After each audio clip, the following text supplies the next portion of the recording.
Welcome back everyone, it's me Matt. We're talking about what would be my ideal World War III military force setup. Let me know in the comments section what your favourite World War III military force setup would be. With World War III potentially on the horizon, let's imagine a little bit today, a hypothetical where an ultimate-led force could be made and leaning on lethal different arsenals and different types of equipment to make a global showdown a lot easier. And in this thought experiment, I'm looking at the most conventional warfare setup using all the advanced technology and equipment and vehicles that I thought would be the most useful for a fighting force. But before we break down this ideal battle force, let me introduce you to a game that drops you right into the command seat of a hypothetical conflict, Supremacy World War III, who are today's sponsors. Now, this is no ordinary war game. Supremacy World War III is a real-time grand strategy experience set in a high-stakes world of the 20th and 21st century warfare. You don't just react to world events, you actually create them. You'll lead your own real-world nation through diplomacy, economics, military development, and all-out war. From browser to Steam to mobile on Google Play and iOS App Store, it's fully cross-platform. So your war effort gives you the best ability to go wherever you want to go and battle it out with matches that are persistent and lasting days or even weeks. You'll compete against up to 99 other players in a live, ongoing battle for global supremacy. Want to coordinate with allies, form strategic coalitions, or just prefer chaos? That's kind of my preference. Or go solo to forge your own empire. There are 250 researchable units and more than 100 modern weapon systems, some of which we're going to go over today.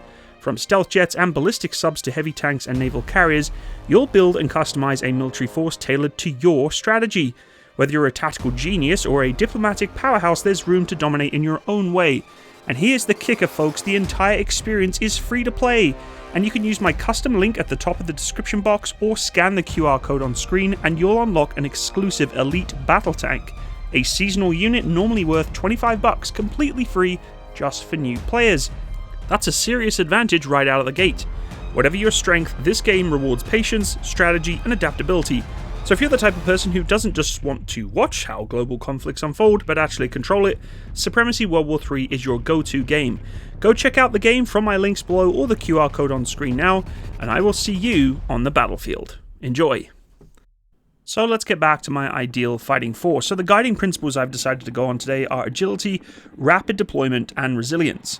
We'll lean heavily on drones, the newest menace of the modern battlefields, and ensure big guns and artillery can deliver fast, heavy punches and diversified gear so no single ally looking at you, Uncle Sam, can kill switch my potential hypothetical military at any bad moment.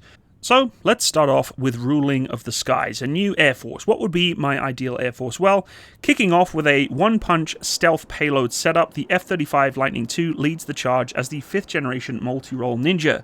Virtually invisible on the radar and bristling with sensors, it's not just a fighter, it truly is a flying data fusion node that sucks in signals and spits out targets. In NATO exercises and real ops, F-35s really have proven they can slip into a defended airspace, spy and strike, and share intel seamlessly with other allies. Basically, it plugs straight into a hive mind system, which I think is a massive win. And backing them up, I would pick the F-15EX Eagle II, a brute of a jet that's decidedly unstealthy but carries more ordnance than a small country. With a whopping 13.4 ton payload capacity, we're talking up to 29,000 pounds of missiles or bombs. And let's be honest, the F-15EX can play missile caddy for the F-35s. Kind of a, hey buddy, I need an extra AMRAAM. It's fitted with open mission systems architecture too, meaning rapid upgrades and easy integration of new weapons. Picture an Eagle II lumbering under a full load of 22 air-to-air missiles. That's a serious do not come near me statement to any adversary, which is why I would pick it.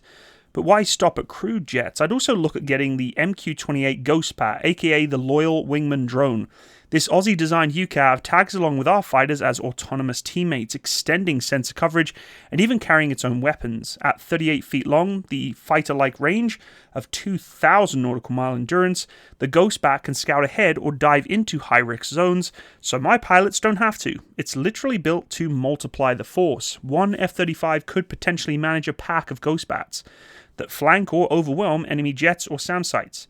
That's a scary swarm to come against, which is why I picked it. Now in practice, this air triad covers all my bases. Stealthy, F-35s kick the door down, jamming and striking before the enemy even knows they're there. The F-15EX brings the heavy metal, long-range missiles, bunker busters, you name it, delivering basically from a safe distance. And the Ghost Bat drones, well, they're a bit of a wild card, performing tactical recon or decoy runs and even sacrificially drawing fire if needed. Better a drone than a pilot. Now, of course, nothing achieves air superiority more swiftly and quickly than trying to get as many of these in the sky as possible. But of course, I'm not going to talk about numbers today. I'm trying to look at the stealth, brute force, and robotic cunning that this flight force would have. And it's kind of Top Gun meets Skynet in some regard, but at the end of the day, when it comes to air-to-air engagement, this is where I would pick. Next up, we need to look at the eyes in the skies and gas in the air, AWACS and aerial refuelers. Even the flashiest fighters need a little help from their friends, especially on long-range missions. And of course, being that I am in Canada and looking at a global presence here in my particular setup, I'm looking at a sky support team that is prestige. First on deck is the E-7 Wedgetail, a modern AWACS mounted on the Boeing 737. Think of it as more of an airborne command center with a radar dish. Well, a funky top hat radar that watches just about everything. Unlike the old school rotating domes, the E-7's multi-role electronically scanned array is fixed, but it still scans a full 360 degrees around a 200 plus nautical mile system. This flying radar can track hostile aircraft and even cruise missiles at the same time, all while flying with its fighters protecting it in the airspace. It's kind of like an air traffic cop, I guess. It kind of identifies what's bad and what's good, and particularly in exercises, Wedgetails have managed to kind of dominate the battle space efficiently that older fighters suddenly perform like all-stars because they're being fed a real-time picture of the entire sky. For my World War III force, the E-7 orchestrates the aerial ballet, ensuring no bogey sneaks up on us, and every threat gets zapped in priority order. It's also a C2 node, basically a Wi-Fi router in the sky, linking all my jets, ships, and ground units on a unified network. But surveillance is only half the battle. Staying power is the other. My fighters can't project power if they're constantly guzzling fuel and heading home. Enter the CC-330 Husky Airbus A330 MRTT, a dual-role tanker and transport, and this big bird carries tens of thousands of tons of jet fuel to refuel fighters mid-air, extending my pilot's reach by thousands of kilometers. Picture a thirsty F-35 getting a top-up via Husky's flying boom. In minutes, it's back in flight, rather than RTB. The A330 MRTT has excelled in many different air forces, known for its fuel offload, or up to of 111 tons, and the ability to also haul troops and cargo when it's not busy being a gas station. Essentially, it turns a localized force into a global force, hopping across oceans with tanker hops. In my World War III scenario, or perfect force scenario, you can bet operating radius matters. The tankers I have ensure the heaviest fighters, looking at you, you big chunky F-15EX, can reach the action and make it back home. I've also got a nifty ace up my sleeve for strategic surprise. Rapid Dragon palletized munitions on cargo planes. This concept arms a routine-looking C-130J transport with a pack of drop-launch cruise missiles that can be kicked out the ramp mid-flight. Yeah, you heard that right. A humble cargo hauler can rain down long-range AGM-158 JASSM-ER cruise missiles from standoff range, catching adversaries without their guard down. My plan fields the C-130J-30 Super Hercules equipped with Rapid Dragon modules, effectively converting logistics aircraft into bombers on demand. This gives me the surge capacity and strike capability if I need it, if there's further escalation, particularly for bombing missions, even if the transport fleet can suddenly go on the offensive, launching waves of precision missiles from safe airspace. As I said, it's all about flexibility and keeping the enemy guessing. To round out the support, I'd be remiss not to mention drones, of course ISR, intelligence, surveillance, and recon, and relay roles. High-endurance UAVs, more on those a little bit more later, can pipe data into the Wedgetail, which then relays the targets to fighters, a nice little networked kill chain, and everything in this supports the fleet in a NATO interoperable design. The E-7's data links, the MRTT's refueling booms, compatible with US and European jets alike, and even Rapid Dragon munitions using common cruise missiles. So, next up is unmanned Avengers and flying gunships, basically drones and close air support. Of course, it is 2025, so drones are really crashing the party. In the ideal force, uncrewed aircraft take on the dangerous, dull, and dirty work, and sometimes just rain destruction with nobody at risk on my side. The star here is the MQ-9B Sky Guardian, a next-gen Predator drone that is basically the Sky Guardian Angel for our ground troops. Picture a sleek, silent UAV circling 30,000 feet above the battlefield for 40-plus hours straight, using its synthetic aperture radar and cameras to stalk enemy movements by day or night. The Sky Guardian can carry laser-guided bombs, Hellfire missiles, and up to 2,155 kilograms of ordnance. Not bad for a pilotless plane. This means that persistent armed overwatch is on demand, and the moment that my troops on the ground run into trouble, it can instantly drop a JDAM on that T-90 tank hiding behind a hill. With satellite links, the drone is also able to operate in a cozy trailer half a world away and could coordinate strikes in real time. In past conflicts, Reaper-class drones proved their mettle, eliminating high-value targets and providing constant ISR, but for my force, this scales it up a little bit with the improved Sky Guardian fleet. They are certainly the eyes in the sky that don't blink and can pounce like a hawk. Now, for more in-your-face support, say hello to the AC-130J Ghost Rider gunship. Yes, basically the Spectre gunship. A beastly machine that's having artillery batteries in the sky. The Ghost Rider is a modified C-130 loaded with a 30mm autocannon and a 105mm howitzer poking out its sides. Yes, an airborne 105mm cannon. This is basically an airborne fireworks display. Now, I have always said that the American AC-130J should be replicated with some other aircraft around the world. Someone else needs to make this aircraft truly, and with a different configuration. But I do believe that these are a very powerful close air support weapon system that needs to be expanded across different nations. It's very, very useful for when troops are in a very tough firefight. The aircraft can orbit the battlefield, pummeling enemy positions with precision, and that 30mm Bushmaster cannon can shred light vehicles or personnel, while the 105mm delivers devastating shells with uncanny accuracy. And it's actually nicknamed the Finger of God by those on the ground. The Ghost Rider can also launch smart munitions like the AGM-176 Griffin and the GBU-39 small diameter bomb from altitude, meaning it's not just about the big guns, it can pickle off guided bombs onto targets under cover. In my force, a pair of these could be very specialized in night close air support by their own dark infrared sensors and the ability to stay on station for hours. This is a very powerful system for night operations, and enemies fear that drone of a C-130 circling overhead because they know sudden annihilation is probably going to follow. Whether it's flushing out insurgents in an urban block or stopping a hostile breakthrough in a World War III trench battle, these gunships could deliver timely, overwhelming fire support.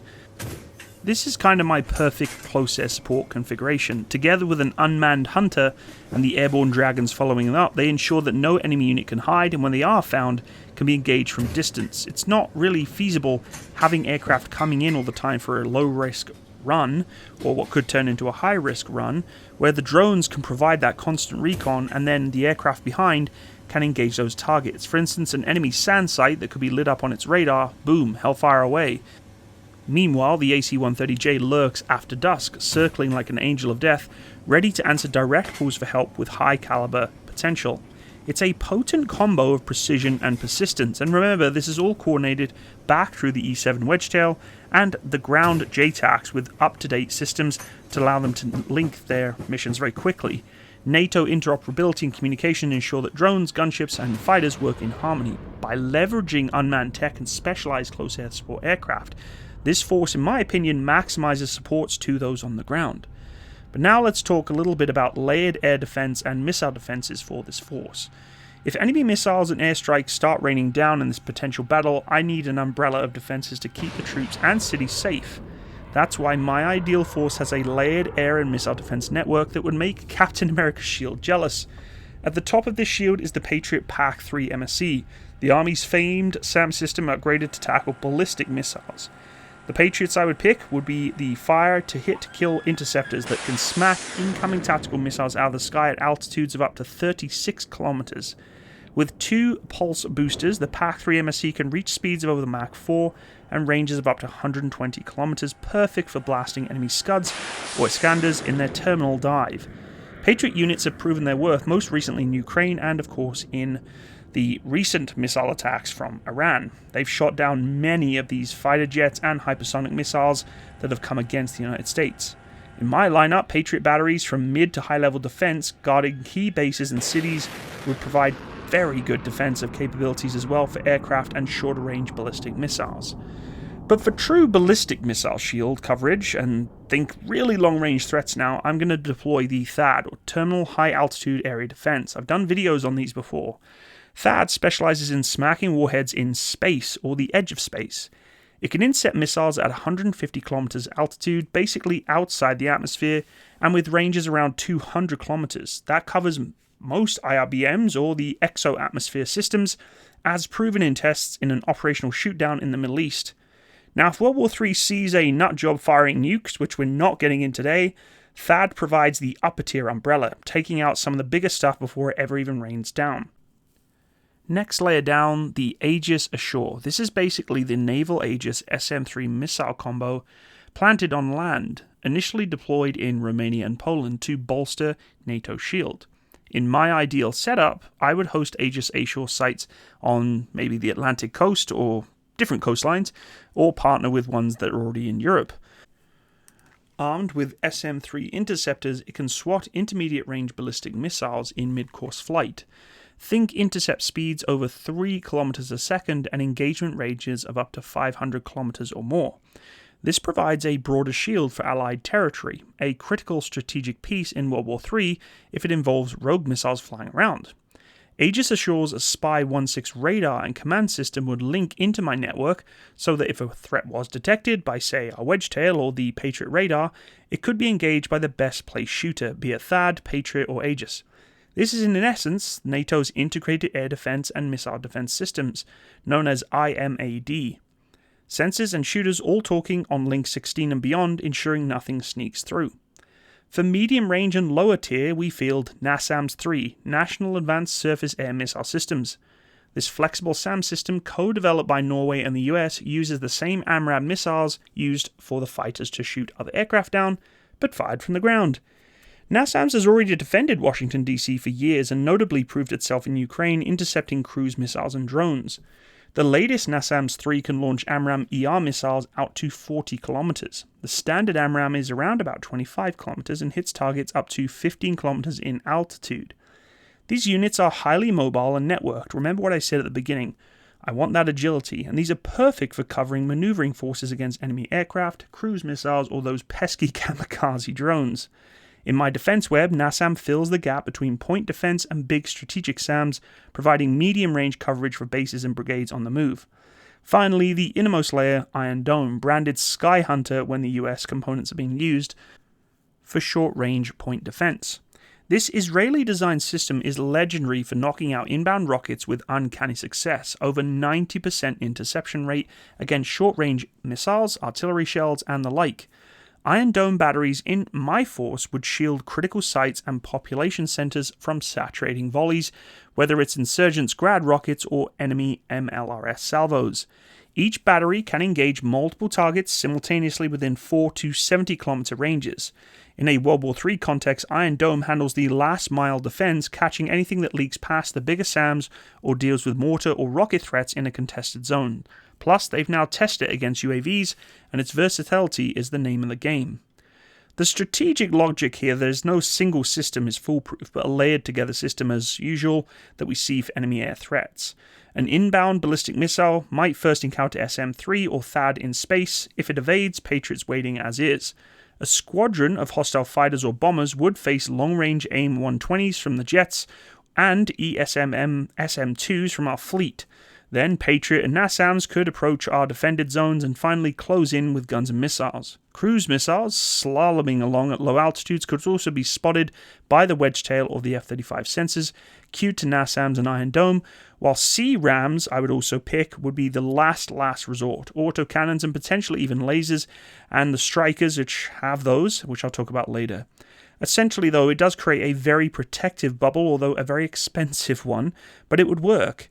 And given modern lessons like Saudi Arabia's experience in the war in Ukraine, we know layered defense is essential. You need high-endurance, multi-shot systems to defeat saturation attacks and a mix of radars to catch everything from Mach 15 warheads to slow drones. My ideal force checks those boxes. But now we need to talk about the seas, submarines, frigates, and the borrowed carrier. No World War III ready force is complete without a robust navy. After all, I am British, and of course control of the seas is as crucial as air superiority. My ideal fleet is a task force that starts under the waves, the Silent Hunters, a flotilla of Type 212 CD submarines.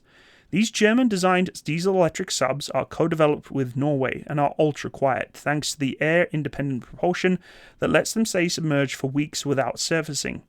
That means they can lurk under Arctic ice or blue waters alike, snooping and threatening adversary ships with impunity. The Type 212 CD carries heavyweight torpedoes and could launch sub-launched anti-ship missiles, making it a lethal ambusher. Notably, it's under ice capable, ideal for my Canadian far north, and these subs can navigate and survive in icy shallow waters that would stump most nuclear subs. With a pack of 212 CDs, my force gains a bit of a true aerial denier power. Imagine an adversary fleet knowing there are invisible killers in the depths, ready to send their prize carriers to Davy Jones's locker. It severely complicates any enemy's naval plans. Just ask any Cold War strategist about the terror of roving U-boats. Plus, these subs can perform ISR, tapping undersea cables, or tracking missile launchers and deploy special forces if needed. In short, they give me an underwater edge from the Atlantic to the Pacific and up to the Arctic. On the surface, our workhorse of the Constellation-class frigate, or FFG-62, is the America's next-gen multi-mission frigate, which I have smartly partnered into. It's based on a proven FREM design but tuned to the US Navy specs, a 7,300-ton warship with advanced Aegis combat systems, a modern AESA radar, and 32 Mark 41 VLS cells for a mix of SAMs and cruise missiles. These frigates are general purpose. They can escort carriers, hunt submarines towing the Cap Task Force sonar, and defend the fleet with SM-2 or ESSM missiles. And could also, of course, strike land targets with cruise missiles from those VLS tubes. With a COD-LAG hybrid drive, Constellation-class ships are also relatively quiet for sub-hunting and fuel-efficient for long patrols. By including them, I would integrate tightly with the US and NATO navies, and the logistics and training are shared. And they pack a punch beyond the older Canadian Halifax-class ships for sure. In a World War III scenario, the FFGs would form the core of the task groups, fending off enemy air threats and submarines to keep sea lanes open. They're basically replacing the destroyer role in smaller navies, though I would have more of an eye on future DGG destroyers down the line too. The concept of a next-gen destroyer with more VLS cells, bigger radar, and even potentially laser weapons for the 2030s would be where I would go. But for now, Constellation frigates are my kind of workhorses of the seas, and very capable one at that, with US standard networking to boot. Now, for a bit of ambition and some humour, my ideal workforce would be to have an aircraft carrier. Specifically, we cheekily acquire HMS Prince of Wales from the UK. Now, hear me out. The idea that the UK is facing budget woes might sell one of its two 65,000-ton Queen Elizabeth-class carriers, and I would take serious consideration of snagging it if I could. Suddenly, Canada, NATO, and North America has a flat top. This carrier can embark a 36-strong F-35B Lightning II jet Stovall variant setup, plus helicopters, acting as a floating chunk of sovereignty of my power and giving you a lot of air power globally. With a 280-meter length and 65,000-ton displacement, she's no small fry. Her twinned islands and big flight deck make a statement. But in realistic terms, operating a carrier is a huge lift for my nation. Of course, the Prince of Wales would give the coalition a mobile airbase crucial in the vast Pacific or reinforcing European waters. Station her off a hotspot and we have a local air superiority and strike platform independent of land bases. Equipped with F-35Bs, which she is designed for, the carrier could launch stealth strikes or defensive counter-air patrols wherever needed on short notice. Plus, carriers bring command and control facilities and act as a deterrent symbol. Nobody misses a carrier pulling up in their neighborhood. Rounding out the Navy, we also consider the future DDG-X destroyer, if timelines allow, or alternatively the Horizon-class destroyers from Europe as a non-US stopgap. These would provide an air defense system with the Aster-30 missiles and top-end sensors complementing my frigates, and for fleet numbers, maybe even couple a lower Type N 31 frigates as patrol ships to free the high ends for frontline duty. Importantly, all of these surface combatants are armed with NATO standard systems, for instance the Aster 1530 SAMs, if I was to go European, ensuring common missile stocks with our land-based SAM-TP air defense systems. Interoperability strikes again. The strategic relevance is clear. My naval force gives my potential adversaries a global reach and attack capability and control of crucial domains. My submarines secure the Atlantic or Arctic approaches and threaten adversary navies, and frigates and destroyers safeguard convoys and carrier groups and can strike from the sea just about everywhere. The carrier, if I manage to keep her, acts as a centerpiece for the expeditionary power, allowing me to conduct operations far from home, on shores in concert with allies. Imagine a joint carrier strike group with the US, UK, and now myself. NATO's interoperability is 100% here. The ships share data link via the 1622. My F-35Bs on the carrier can slot into any Allied air tasking order, and my subs can cooperate with the US undersea networks. With command of the seas, I ensure supply lines stay open, vital in a world war, and I can take the fight to the enemy's coasts if needed. From the North Atlantic to the South China Sea, this navy would punch above most traditional weights of countries, truly embodying a collective NATO strength at sea. And yes, I'll even put some maple leaves on the carrier's mast, perhaps a wink to my British friends. Now we need to talk a little bit about maritime patrol and unmanned systems. Our naval force isn't just steel ships and brave sailors, it's also about what flies above and swims below. To give those ships the edge, enter the realm of maritime aviation and unmanned sea systems, the high-tech scouts and force multipliers of my fleet. The star of the show in the air is the P-8 Alpha Poseidon patrol aircraft. This is essentially a souped-up Boeing 737, bristling with sensors and specifically to hunt submarines and surface ships. The P-8 carries a belly full of sonar buoys, over 120 of them, and can drop them across the ocean areas to listen for lurking subs. Once it sniffs something, the P-8 swoops in to prosecute, armed with the Mark 54 torpedoes and Harpoon anti-ship missiles, effectively making it a long-range sub-killer and ship slayer. With a range of over 7,000 kilometers and the ability to cruise at 41,000 feet, the Poseidon is my oceanic Overwatch. It patrols vast swathes, identifies threats, and takes them out if necessary. In fact, multiple navies, the US, Australia, and the UK, use P-8s, and this could be very useful for me in my military. Now, this is purely down to interoperability. It's golden for that. During World War III, P-8s would be critical to keep enemy subs at bay, so you can imagine them working in tandem with the Type 212 CD subs and surface ships, triangulating hostile submarines. The P-8's advanced radar and ESM can also detect ships or even spy on coastal installations. In my force, they're essentially replacing the older CP-140 Aurora patrol planes with a quantum leap in capability. And yes, they can even link with the MQ-4C Triton drones if I had them, extending reach even further. Speaking of drones, my Navy embraces unmanned vehicles, and under the sea, take the L3 Harris Medium Unmanned Surface Vessel, or MUSV. Think of a sleek 15 to 50 meter robotic boat that can sail alongside the fleet or ahead of it, without a soul on board. I'd use MUSVs as forward scouts and sensor platforms equipped with radars, sonar, and possibly electronic warfare suites. These craft perform ISR and patrols for days or weeks, sending back data via satellite link. They're perfect for jobs like minesweeping or acting as decoys to draw fire. Importantly, they'd free up manned warships from tedious or high-risk tasks.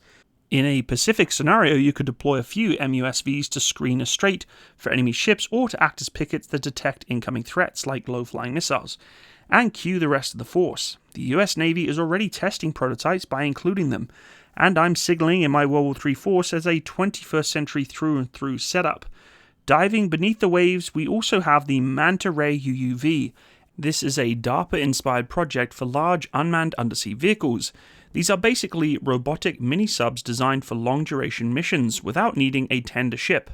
The Manta Rays could lurk around strategic choke points, say the GIUK Gap, or approaches to adversary ports, and carry out ISR, listening for ships, propellers, and mapping the seabed, and maybe even laying mines or deploying sensors.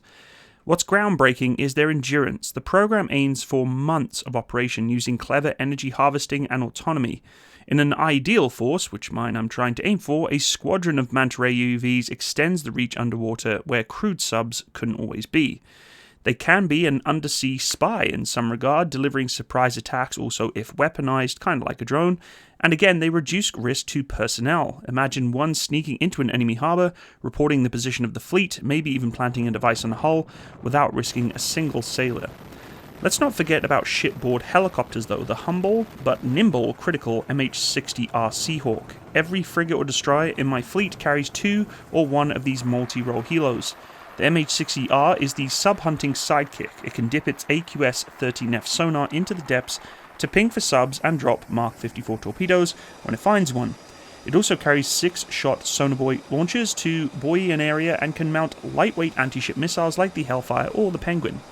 Essentially, the Seahawk extends each warship's range by tens of thousands of miles if it was on a long-range patrol. A sub could try and creep up on the frigate, but may get a rude surprise from the Seahawk's torpedoes. They're also handy for search and rescue for ferrying personnel and such. In my force, the Seahawks would work intimately with the P-8 Poseidons and ship sonars to create a tight ASW net. They'll give me local rapid response. If a sonar contact is too far from the ship for immediate action, you can send the Seahawk to investigate and engage.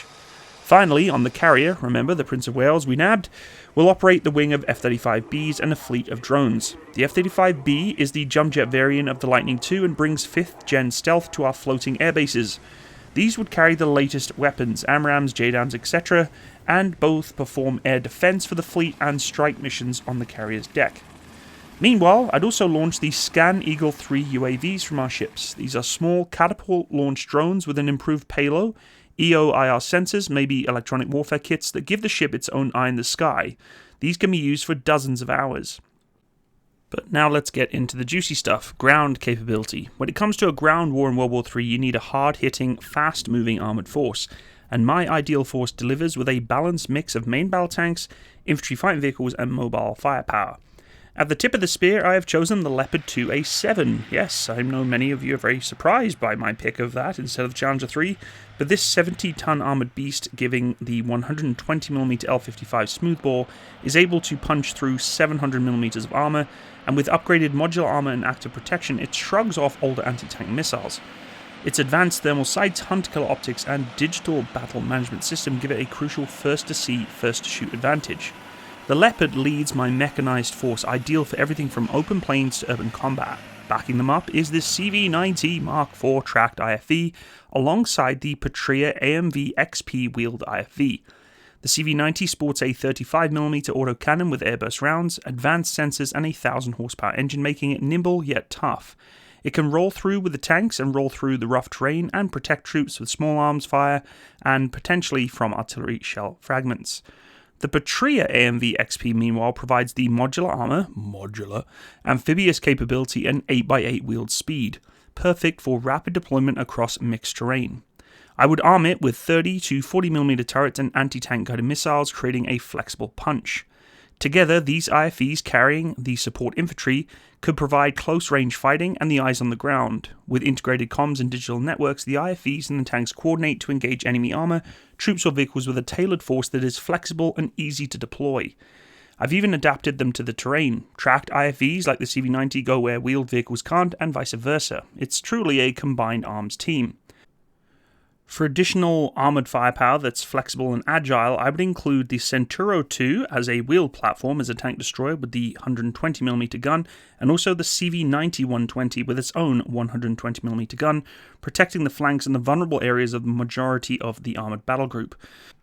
The Centauro 2, though, is specifically interesting, a wheeled tank destroyer that is capable of doing 100 km an hour, deployable by air, and offers rapid strike capability across long distances.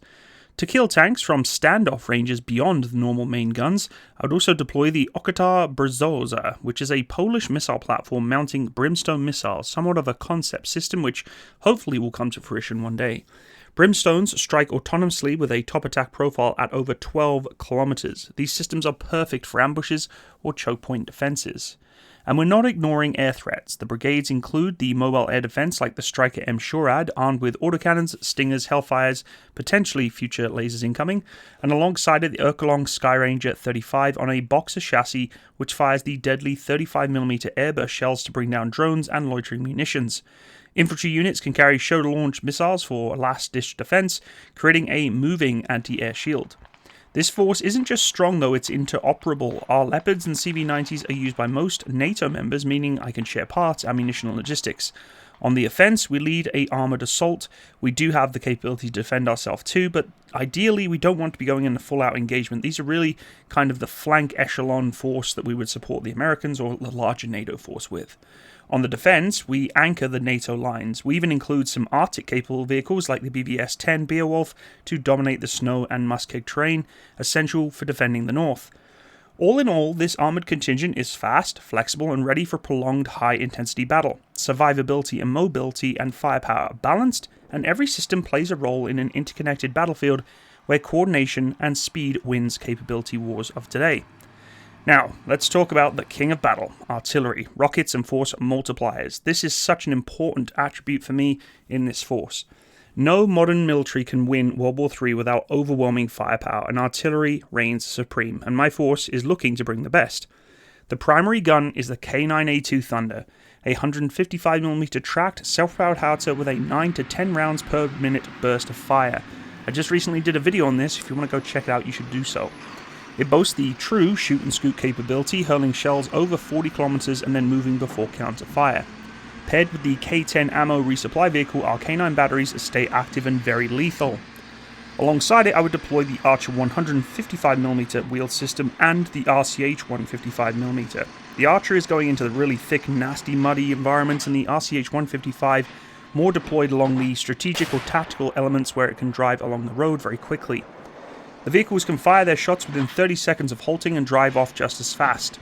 It does have armoured cabins protecting the tiny crews, while the autoloader unleashes 21 shells in under 3 minutes.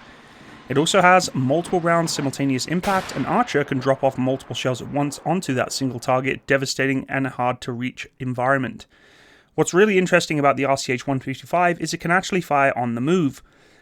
Hard to say whether or not that's actually going to happen, but it would be a great capability to have.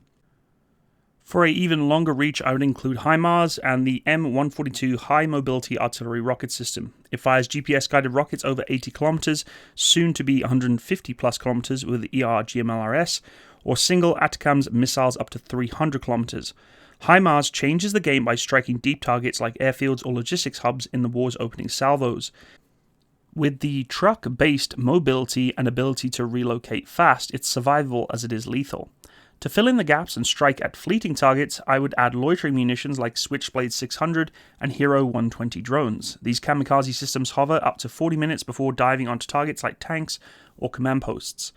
They're the infantry's personal precision artillery, able to hit hidden or moving threats with minimal collateral damage. Most infantry fighting vehicles or logistics elements around my infantry sections would have continuous supplies of these systems. I would also deploy mortar systems like the CV-90 Milner twin 120mm mortar on a track chassis and the Patria Nemo, a turreted 120mm mortar on AMVs. They deliver high-angle indirect fire, perfect for urban or mountainous terrain, and Nemo adds flexibility with both direct and indirect fire and even MRSI capabilities. One of the most important parts of my digital battlefield space is that they are all connected. Artillery fire control systems enable shared targeting data, coordinated barrages, and precision support without fratricide. Whether I need massed fires or surgical strikes, this force with a network that is strong enables both. And none of it works without logistics. I would include fuelers, ammo carriers, and CH-47F Chinooks to haul artillery or resupply remote units. The Chinook can sling 10 to 12 tons with its upgraded package and land where roads don't exist, perfect for mountain ops or emergency reinforcements. This firepower mix ensures that I own the battlefield from near to far with artillery fire support. K9s, RCH 155s and Archers hit plus 40 kilometers out, and HIMARS reaches the 150 to 300 kilometers. Loitering drones strike from above, mortars support close fights. Together they form another layer of web of firepower ready to overwhelm enemy formations, break fortified lines or blunt advances. And that, my friends, is the ideal ground force, naval force, and air force that would smash through enemy capabilities. I must admit, there is quite a lot of focus here on survivability, interoperability, and adaptability, but if I had the world's favorite military kind of pick of the line, I would say this would be it. From the Arctic to the desert, urban to open steppe, this force delivers a very powerful attack capability, but also defensive. Sure, building this would cost billions, but the goal here is a vision, how modern systems could combine into a force greater than the sum of its parts. So thanks so much for coming along on this strategic deep dive today. If you did enjoy, make sure you hit the like button and look for your own potential dreams of World War III forces in the comments. Is it lasers, cyber hamsters, mech warriors? I don't know, let me hear it. So if today's video did get you thinking, what would I do in the face of World War III and how would I pick my own force, now's your chance to find out. Remember folks, check out Supremacy World War III using the link at the top of the description box and scan the QR code on screen to start your own campaign, and don't forget about those seasonal units. Big thanks to Supremacy World War III for supporting this content, and to all of you for keeping this channel rolling. All the best folks, bye bye.